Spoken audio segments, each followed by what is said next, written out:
이사야 선지자는 하나님을 배반하고 우상숭배에 빠진 유다 왕국에 대해서 하나님의 심판을 예언했습니다. 예루살렘이 멸망을 당하고 많은 사람들이 포로로 끌려갈 것임을 예언했습니다. 그런데 그가 예언한 그대로 주전 586년에 바벨론에 의해서 예루살렘이 함락을 당했죠. 예루살렘의 성벽이 무너지고 성전이 불에 타고 지도층을 비롯한 유력한 사람들이 포로로 끌려가게 되었습니다. 그런데 이사야는 유다 왕국의 멸망만 예언한 것이 아니라 유다 왕국의 회복과 번영에 대하여서도 예언을 했습니다. 그래서 이사야 44장부터 66장까지는 유다의 회복과 번영에 대한 말씀을 다루고 있는데 그 회복에 대한 첫 번째 메시지가 바로 위로였습니다. 그래서 하나님은 이사야 선지자를 통해서 너희는 위로하라, 내 백성을 위로하라고 했습니다. 그러면 하나님의 징계로 70년 동안 바벨론의 포로 생활 가운데 있는 유다 백성들에 대한 하나님의 위로는 무엇이었습니까? 하나님의 위로의 내용은 무엇입니까? 바로 2절 하반절에 있습니다. 함께 읽겠습니다. 그 노역의 때가 끝났고 그 죄악이 사함을 받았느니라. 그의 모든 죄로 말미암아 여호와의 손에서 벌을 배나 받았느니라. 포로 중에 있는 이스라엘 백성들을 향한 하나님의 위로의 첫 번째 메시지는 노역의 때가 끝났다는 것입니다. 그 죄악이 사함을 받았다는 거죠. 그리고 여호와의 손에서 벌을 배나 받았다는 것입니다. 이 말은 무슨 말입니까? 이제 바벨론 포로 생활 70년을 통해서 죄값이 치루어졌으므로 그들의 모든 죄가 사함을 받았다는 것이죠. 그래서 우리는 지난 시간에 하나님의 위로에 대해서 생각을 했습니다. 오늘은 회복에 대한 두 번째 메시지를 생각해 보도록 하겠습니다. 회복에 대한 두 번째 메시지는 여호와의 길을 예비하라입니다. 자, 3절의 말씀을 함께 읽겠습니다. 다 같이요. 외치는 자의 소리여 이르되 너희는 광야에서 여호와의 길을 예비하라. 사막에서 우리 하나님의 대로를 평탄하게 하라.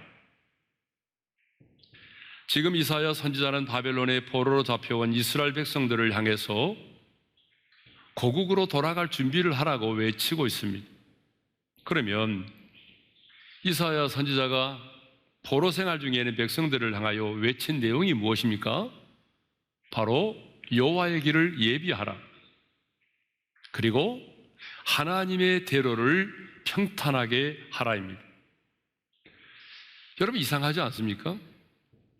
왜 이사야 선지자는 고국으로 돌아갈 것을 이야기하면서 고국으로 돌아갈 준비를 하라고 하면서 여호와의 길을 예비하라, 하나님의 대로를 평탄케 하라, 여러분 이렇게 말했을까요? 그것은 바벨론에 포로된 이스라엘 백성, 바벨론에 포로된 백성들이 예루살렘으로 돌아가게 되는데 그것은 포로된 이스라엘 백성들만의 귀환이 아니라 왕의 귀환이기 때문에 그렇습니다. 여러분, 이것을 알려면요, 하나님의 영광이 왜 예루살렘에서 어떻게 떠났는지를 알아야 합니다.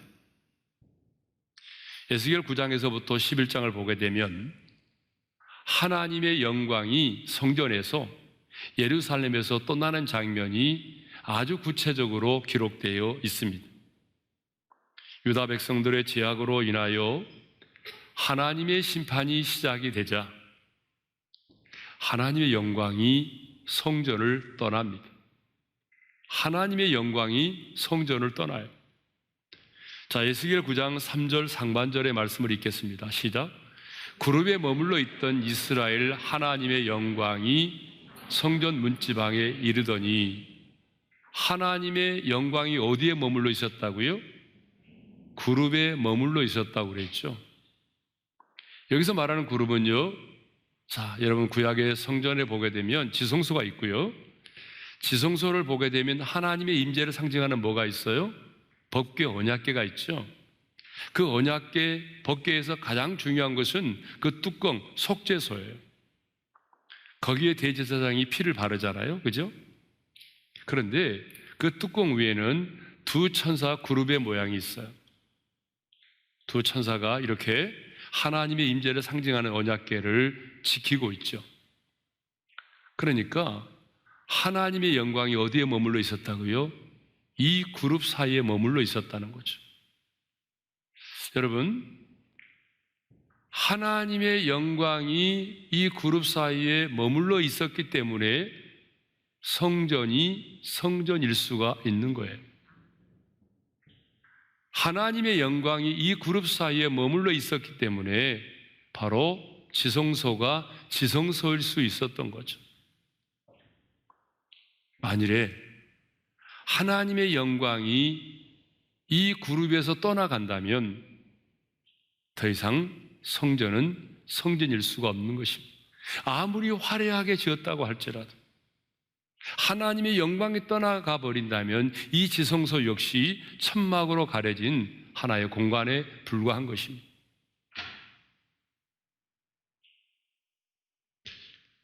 지금도 마찬가지입니다. 구약적 의미의 성소나 성전은 없지만 하나님의 임재와 더불어 함께 하시는 하나님의 영광이 이 공동체에 없다면 여러분, 이 교회는 더 이상 교회가 아닙니다. 그렇죠? 사람들의 모임일 뿐이죠. 하나님의 영광이 이 공동체 안에서 떠나간다면 교회가 아니다는 얘기죠. 이것은 우리 개인에게도 해당되는 얘기입니다. 하나님의 영광이 내게서 떠나간다면 우리의 몸도 더 이상 성전일 수가 없는 거죠. 네. 그러니까 하나님의 백성에게 최고의 저주가 뭐냐? 여러분, 하나님의 사람에게 최고의 저주는요, 바로 이가봇입니다. 하나님의 영광이 떠나가는 것이죠. 우리가 성경을 보게 되면 엘리 제사장의 아들인 비느하스의 아내가 아들을 낳다가 죽습니다. 그러면서 하는 말이 이가봇이라고 했어요. 이가봇. 그 이가봇이 뭐예요? 여호와의 영광이 떠났다, 그 말입니다. 저는 주님이 세우신 이 오랜 교회에 하나님의 영광이 떠나지 않기를 소망합니다. 여러분, 한 사람 한 사람에게도 하나님의 영광이 떠나지 않기를 바랍니다. 하나님의 영광이 여러분의 가정에서도 떠나지 않기를 소망합니다. 여러분, 어떻게 하나님의 영광이 떠나갔는지를 우리가 알아야 될 이유가 있어요.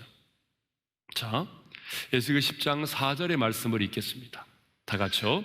여호와의 영광이 구름에서 올라와 성전 문지방에 이르니 구름이 성전에 가득하며 여호와의 영화로운 광채가 뜰에 가득하였고, 자, 여호와의 영광이 그 구름에서 올라왔습니다. 이제 떠날 준비를 하는 거죠. 여호와의 영광이 구름에서 올라와서 어디로 갔습니까? 성전 문지방에 이르렀어요. 그 다음에는 어디로 떠나갑니까? 성전의 뜰로 나아갑니다. 여러분, 잘 생각해 보세요. 지성소의 그룹 사이에 있던 여호와의 영광이 이제 떠나기 시작하는데 성전 문지방에 이르게 되고 성전 문지방을 거쳐서 성전의 뜰로 나가게 되죠. 그리고 에스겔 10장 19절을 보게 되면 성전 동편의 문에 머무르게 됩니다. 읽겠습니다. 다 같이요. 그들이 여호와의 전으로 들어가는 동문에 머물고 이스라엘 하나님의 영광이 그 위에 덮였더라. 그리고 에스겔 11장 23절에 보게 되면 여호와의 영광이 이제 성전을 떠나서 예루살렘의 성읍 가운데 머무르게 됩니다. 그리고 마침내 이제는 그 마을의 동편에 있는, 예루살렘 동편에 있는 감람산에 이르게 됩니다. 자, 에스겔 11장 23절의 말씀을 읽겠습니다. 시작. 여호와의 영광이 성읍 가운데에서부터 올라가 성읍 동쪽 산에 머무르고, 자, 여러분 이것을 보게 되면 하나님의 영광, 여호와의 영광이 한순간 호련히 떠나지 않았다라고 하는 것입니다. 자, 그룹 사이에 계시던 여호와의 영광이 성전 문지방으로, 그 다음에는요 성전의 뜰로 나아가셨습니다. 그 다음에 성전의 뜰에서는요 성전의 동문으로 가셨어요. 그 다음에는 이제 성전을 떠나서 예루살렘의 성읍으로, 다음에는요 예루살렘 성읍 동쪽에 있는 감람산으로 가셨어요. 그리고 떠나가셨습니다. 자, 이것을 통해서 우리가 알 수 있는 것은 뭐냐 그러면, 하나님은 성전을, 예루살렘을 떠나기를 원치 않으셨다는 것입니다. 하나님의 영광에 떠나는 걸 원하지 않으셨어요. 여러분, 얼마나 성전을 떠나기를 원치 않았으면, 예루살렘을 떠나기를 원하지 않았으면 이렇게 머뭇머뭇거리면서 머무르셨겠습니까? 여러분 그러지 않아요? 예? 이것이 하나님의 마음이에요. 하나님은 당신의 임재를 거두시는 걸 원하지 않으세요. 당신의 영광이 여러분의 가정에서, 교회에서 떠나는 걸 원치 않으세요. 이것이 하나님의 마음이에요. 그런데 안타깝게도 유다 백성들의 범죄로 인해서 하나님의 영광이 성전에서 떠났습니다. 그리고 그 성전은 불에 타버렸습니다. 그런데 이제 바빌론 포로 생활을 통해서, 70년의 포로 생활을 통해서 그들의 죄값이 치루어졌습니다. 그 죄값이 치루어졌기 때문에 그들의 죄가 사함을 받았습니다. 그래서 이제 유다의 백성들이 포로 생활을 청산하고 다시 고국 예루살렘으로 돌아오게 되었습니다. 그런데 포로된 이스라엘 백성들만이 다시 돌아오는 것이 아니라 우리 하나님께서도 백성들과 함께 예루살렘으로 돌아오신다는 거예요. 과거에 이스라엘 백성들이 430년 동안 애굽에서 종살이를 하다가 그들이 해방이 돼서 가나안 땅으로 돌아올 때도 이스라엘 백성들만 돌아온 게 아니잖아요. 그렇죠? 구름 기둥, 불 기둥의 인도를 받으면서 그들이 가나안 땅으로 들어왔잖아요. 마찬가지. 바벨론 포로 생활을 청산하고 유다 백성들이 예루살렘으로 돌아오는데 포로된 백성들만이 돌아오는 것이 아니라 왕 되신 주님도 함께, 그들과 함께 예루살렘으로 돌아오신다 그 말입니다. 그래서 이사야 선지자는 이렇게 외치는 것입니다. 3절 하반절을 우리도 함께 외쳐보겠습니다. 다 같이요. 너희는 광야에서 여호와의 길을 예비하라. 사막에서 우리 하나님의 대로를 평탄하게 하라. 왕의 기한이기 때문에 여호와의 길을 예비하라는 거예요. 왕의 기한이기 때문에 하나님의 대로를 평탄하게 하라는 거예요. 그런데 어디에서 여호와의 길을 예비하고 하나님의 대로를 평탄하게 하라고 말하죠? 3절을 다시 한번 읽어볼까요? 시작. 너희는 광야에서 여호와의 길을 예비하라. 사막에서 우리 하나님의 대로를 평탄하게 하라. 어디죠? 광야에서, 사막에서입니다. 해방된 백성들이 바벨론에서 예루살렘으로 가려면, 돌아오려면 실제로 광야를 거쳐야 됩니다. 사막의 길도 지나야 됩니다. 그러니까 왕을 모시고 돌아가려면 광야의 길을 이어야 되겠죠. 왜냐하면 광야는 길이 없는 곳이니까. 낮은 것을 높이고 높은 것을 깎아내려서 길을 평탄하게 해야 됩니다. 그런데 여러분, 이 말은 문자적으로 이해하면 안 됩니다. 문자적으로 이해하게 되면 토목공사를 하라는 얘기잖아요. 근데 여러분, 언제 토목공사를 해가지고 돌아옵니까? 토목공사 하다 죽겠죠. 이 말은 실제로 토목공사를 하라는 얘기가 아니에요. 왕의 기한에 대한 준비를 하라. 고국으로 돌아갈 준비를 해야 한다라고 하는 문학적인 표현입니다. 예. 그런데 이사야 선지자의 이 외침을 신약의 사복음서의 저자 마태, 마가, 누가, 요한 이 사복음서의 저자들은 한결같이 광야에 외치는 자의 소리인 세례 요한과 연결시키고 있다라고 하는 것입니다. 우리가 잘 아는 것처럼 세례 요한은 유다 광야에서 광야에 외치는 자의 소리가 돼서 주의 길을 예비하라, 그가 오실 길을 곧게 하라고 외쳤던 사람입니다. 그렇죠? 자, 마태복음 3장 3절의 말씀을 읽겠습니다. 시작. 그는 선지자 이사야를 통하여 말씀하신 자라. 일러스되 광야에 외치는 자의 소리가 있어 이르되 너희는 주의 길을 준비하라, 그가 오실 길을 곧게 하라. 자, 신약에 오게 되면 바로 이사야 선지자가 예언한 사람이 바로 누구냐? 바로 세례 요한이라고 말하고 있습니다. 그러므로 오늘 본문 이사야 40장 이 3절에서 5절은요, 광야에서 주의 오실 길을 예비하는 세례 요한과 그 사역을 미리 예언하고 있는 것입니다.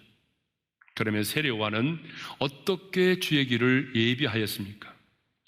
회개를 외침으로 주의 길을 예비하였습니다. 여러분, 세례 요한의 첫 번째 메시지가 뭐예요? 회개하라, 천국이 가까이 왔느니라 했죠. 예수님이 공생애를 시작하시면서 첫 번째 메시지가 뭐예요? 회개하라, 천국이 가까이 왔느니라.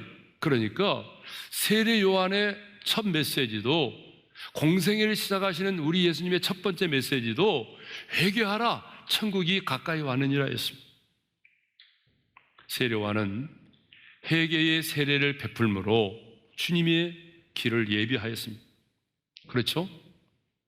그래서 세례 요한은 광야처럼 사막처럼 메마른 사람들의 마음을 그리스도를 영접하기에 합당하도록 그들의 마음을 평탄케 하는 일을 했다고 말이죠. 여러분, 누가복음 3장 7절과 8절을 읽겠습니다. 시작. 요한이 세례 받으러 나오는 무리에게 이르되 독사의 자식들아, 누가 너희에게 일러 장차올 진노를 피하라 하더냐? 그러므로 회개에 합당한 열매를 맺고 속으로 아브라함이 우리 조상이라 말하지 말라. 그런데 구원받은 우리도 이사야 선지자의 예언처럼 세례 요한처럼 이제 다시 오실 주의 길을 예비하는 삶을 살아야 합니다. 우리 교회에 5가지 비전이 있는데 그 중에 두 번째 비전이 뭔지 아세요? 주의 오실 길을 예비하는 교회입니다. 그러니까 우리는 주님의 오실 길을 예비하는 삶을 살아야 돼요. 주의 오실 길을 준비하는 삶을 살아야 된다, 그 말이죠. 그러면 주의 오실 길을 예비하는 삶이 뭘까요? 주의 길을 예비하는 삶이 뭐예요? 오늘 본문은 우리에게 2가지를 말해주고 있는데요, 첫 번째가 뭐냐 그러면 성화의 구원을 이루어 가는 것입니다. 3절 하반절의 말씀을 다시 한번 읽겠습니다. 시작. 광야에서 여호와의 길을 예비하라, 사막에서 우리 하나님의 대로를 평탄하게 하라. 여기 예비하라고 하는 이 단어의 원뜻은요, 뭔가 거추장스러운 것, 지저분한 것을 깨끗이 치우고 손님을 맞을 준비를 하라는 그런 의미예요. 그래서 NASB는 이 단어를 클리어로 번역하고 있습니다. 4절은 주의 오실 길을 예비하는 우리가 구체적으로 어떤 삶을 살아야 하는지에 대해서 말씀하고 있습니다. 우리 4절을 읽겠습니다. 시작. 골짜기마다 도두어지며 산마다 언덕마다 낮아지며 거르지 아니한 곳이 평탄하게 되며 험한 곳이 평지가 될 것이요. 골짜기는 더두어져야 되고 산과 언덕은 깎이고 낮아져서 평지가 되어야 한다고 말하죠. 여러분, 이 말은 문자적으로 해석하면 안 된다고 그랬죠. 문자적으로 해석하면 토목공사를 해야 한다는 얘기거든요. 그러니까 토목공사를 해야 된다는 그런 얘기가 아니거든요. 이 말씀은요, 주님을 닮은 성화의 구원을 이루어 가야 된다, 그 얘기를 이렇게 하는 것입니다.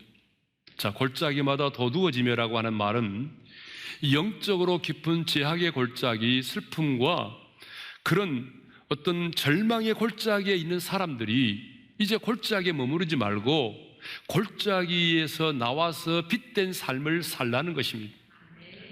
죄악의 깊은 골짜기에 머무르지 말고 이제 그 골짜기에 나와서 빛된 삶을 살라, 그런 얘기입니다. 산마다 언덕마다 낮아지며, 이 말은 산과 언덕처럼 하나님 앞에서 스스로 높아진 자들이 자신의 교만을 버리고 겸손한 마음을 갖게 되는 것을 말하죠. 고르지 아니한 곳이 평탄하게 되며, 이 말은 마음이 거짓된 자, 이선으로 가득 차 있는 사람들이 거짓과 이선을 버리고 정직과 진실의 삶을 살라는 그런 말입니다. 험한 곳이 평지가 될 것이요, 이 말은 사람들이 가까이 할 수 없을 만큼 그렇게 험한 사람이 이제는 이웃과 화평을 이루고 살고 선하고 아름다운 열매를 맺으며 살아야 한다, 그런 의미입니다. 주의 오실 길을 예비하는 또 하나의 삶은요, 선교적인 삶을 사는 것입니다. 자, 여러분이 한번 질문을 던져볼까요? 우리 예수님 언제 재림하실 것 같아요? 여러분, 여러 이단들이 여러 가지 시기를 말하고 언제라고 말하고 그랬지만 여러분, 다 틀린 말이고요. 제가 분명하게 말씀드리겠습니다. 우리 주님이 언제 오시느냐? 자, 여러분, 마태복음 24장 14절의 말씀을 읽겠습니다. 다 같이요. 이 천국 복음이 모든 민족에게 증언되기 위하여 온 세상에 전파되리니 그제야 끝이 오리라. 자, 언제 이 세상에 끝이 오죠? 이 천국 복음이 모든 민족에게 증언되기 위하여 온 세상에 전파될 때 그제야 끝이 온다는 거예요. 예? 그리고 그때에 우리 예수님이 재림하신다는 거죠. 그러니까 우리는 그날과 그때를 알 수가 없어요. 아무도 알 수가 없어요. 그날과 그때를 우리가 어떻게 알 수 있어요? 예수님도 이렇게 말씀하셨잖아요. 마태복음 25장 13절입니다. 그런즉 깨어있으라, 너희는 그날과 그때를 알지 못하느니라. 하지만 이 땅에는 아직도 천국 복음을 듣지 못한 사람이 너무나 많습니다. 그런데 주의 오실 길을 예비하는 자에게 주어진 약속이 있습니다. 여러분, 그 약속이 뭘까요? 5절의 말씀을 읽겠습니다. 다 같이요. 여호와의 영광이 나타나고 모든 육체가 그것을 함께 보리라. 이는 여호와의 입이 말씀하셨느니라. 여호와의 영광을 함께 보게 된다는 것입니다. 여러분, 그렇잖아요. 하나님께서 바벨론 포로 생활을 마친 자기 백성을 예루살렘으로 데리고 들어오실 때에 여호와의 영광이 만방에 드러났습니다. 여러분, 그러지 않아요? 70년 동안 바벨론에 포로 생활하던 자들이 포로 생활을 마치고 고국으로 돌아올 때에, 예루살렘으로 돌아올 때 그들 자신도 놀랐어요. 꿈인가 생시인가 그랬어요. 예? 그들 자신도 놀랐는데요, 그 주변 나라의 사람들이 더 놀랐잖아요. 아니, 어떻게 이런 일이? 아니, 어떻게 바벨론에 끌려가서 70년 동안 포로 생활하던 자들이 다시 돌아온단 말인가? 그리고 돌아와서 또 예루살렘의 성전을 재건한단 말인가? 아, 정말 하나님은 살아계시구나. 저들은 하나님이 아직 버리지 않으셨구나. 여러분, 하나님의 영광을 본 것입니다. 그런데 이 말씀은요, 예수 그리스도께서 다시 오시는 그날에 예수님께서 영광 가운데 재림하시는 그때에 이 땅의 모든 피조물들이 다시 오실 주님의 영광을 보게 된다는 예언의 말씀입니다. 그렇습니다. 우리 주님 영광 중에 다시 오실 때에, 우리 주님 다시 오셔서 산자와 죽은 자를 심판하실 때에 그 여호와의 영광이, 주님의 영광이 온 천하에 드러날 것입니다. 예수님을 십자가에 못 박던 자들도, 예수님의 그 창으로 예수님을 옆구리를 찌른 자들도 그날에 주님의 영광을 보게 될 것입니다. 구원받은 저와 여러분 역시 우리 주 예수 그리스도의 영광을 얼굴과 얼굴을 맞대어 보듯이 놀라운 그 주님의 영광을 우리가 보게 될 것입니다. 이것이 주의 오실 길을 예비하는 자에게 주어진 약속입니다. 그러므로 우리는 이 영광스러운 그날이 주님의 재림으로 말미암아 내가 보게 될 그 주님의 영광을 보게 되는 그날이 속히 임하기 위해서 오늘 또 주의 오실 길을 예비하는 삶을 살아야 하는 것입니다.